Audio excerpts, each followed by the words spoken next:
Hello friends, welcome to Jaisakthi's kitchen and vlogs. இந்த வீடியோவில் evening சாப்பிட்ற டீ டைம் ஸ்நாக்ஸ் தான் எப்படி செய்கிறதுன்னு பார்க்க போகிறோம். அதுக்கு 1 கப் ரவை நான் எடுத்திருக்கேன். அதே கப்பில் 1/4 கப் மைதா மாவு எடுத்திருக்கேன். 1 கப் தயிர் சேர்த்துக்கோங்க. அதுக்கப்புறம் ஒரு வெங்காயம் பொடியாக கட் பண்ணி அதையும் சேர்த்துக்கோங்க. ஒரு பச்சை மிளகாய் கட் பண்ணி அதையும் சேர்த்துக்கோங்க. அப்புறம் ஒரு 2 டேபிள் ஸ்பூன் அளவுக்கு கருவேப்பிலை கொத்தமல்லியை பொடியாக கட் பண்ணி சேர்த்துக்கோங்க. 1/2 ஸ்பூன் இஞ்சி பூண்டு பேஸ்ட் சேர்த்துக்கோங்க. 1/2 ஸ்பூன் உப்புத்தூள் சேர்த்துக்கோங்க. இப்போ இது எல்லாத்தையுமே நல்லா மிக்ஸ் பண்ணிக்கலாம். இதில் நம்ம ரவை சேர்த்துருக்கிறதால கொஞ்சம் நேரம் ஊறணும். இதை நல்லா மிக்ஸ் பண்ணிவிட்டு ஒரு 20 மினிட்ஸ் மூடி வைக்கலாம். இது 20 மினிட்ஸ்க்கு அப்புறம் ரொம்ப கெட்டியாக இருந்தால் நீங்கள் கொஞ்சம் தண்ணி சேர்த்துக்கோங்க. இதை மூடி வச்சுட்டு இது ஊறுற நேரத்தில் நம்ம ஒரு சட்னி செய்ய போகிறோம். ஹோட்டல்லலாம் செய்கிற மாதிரி சட்னி செய்ய போகிறோம். இந்த மாவில் 1/2 ஸ்பூன் சீரகமும் சேர்த்துக்கோங்க. நல்ல வாசனையாக இருக்கும்.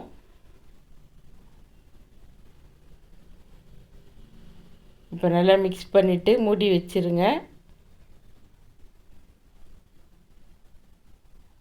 இது சின்ன பசங்கள்லேருந்து பெரியவங்க வரைக்கும் எல்லாருக்குமே பிடித்த மாதிரி டேஸ்டியாக இருக்கும். செய்கிறது ரொம்ப ஈஸியாக இருக்கும்.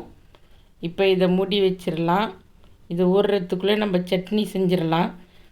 இதுக்கு ஒரு கப் பொட்டுக்கடலை நான் எடுத்திருக்கேன். 1/4 கப் தேங்காய் துருவல் சேர்த்துருக்கேன். 2 பச்சை மிளகாய் சேர்த்துக்கலாம். ஒரு துண்டு இஞ்சி சேர்த்துக்கலாம். ஒரு கொத்து கருவேப்பிலை சேர்த்துக்கலாம். 1/2 ஸ்பூன் உப்புத்தூள் சேர்த்துக்கலாம். ஃபஸ்ட்டு தண்ணி சேர்க்காமல் கொரப்பாக அரைச்சிட்டு அதுக்கப்புறம் தேவையான அளவு தண்ணி சேர்த்துக்கலாம். இது பொட்டுக்கடலைன்றதால நிறைய தண்ணி இழுக்கும். அதனால் தண்ணி அப்பப்போ கொஞ்சம் சேர்த்து நல்லா அரைச்சிக்கோங்க. மிக்ஸி ஜார்லேயும் தண்ணி சேர்த்து மிக்ஸ் பண்ணிக்கோங்க. அதுக்கப்புறம் கடுகு, உளுத்தம்பருப்பு, கருவேப்பிலை, காஞ்ச மிளகாய் தாளித்து இதில் சேர்த்துக்கோங்க. இப்போ நம்ம ரெடி பண்ணி வச்சுருக்க மாவு நல்லா ஊறிடுச்சு. இப்போ அதில் நம்ம போண்டா செய்ய போகிறோம். எண்ணெயை காய வச்சுட்டு எண்ணெய் சூடானதும் மீடியம் ஃப்ளேமில் வச்சுட்டு நீங்கள் இந்த போண்டாவை பொரிச்சு எடுங்க. ஹை ஃப்ளேமில் வச்சிங்கன்னா வெளியே மட்டும் செவந்துடும், உள்ளே வேகாமல் இருக்கும். அதனால் ஒரு மீடியம் ஃப்ளேமில் வச்சுட்டு பொரிச்சு எடுங்க. இந்த போண்டா வெளியே கிறிஸ்பியாகவும் உள்ளே சாஃப்டாகவும் இருக்கும்.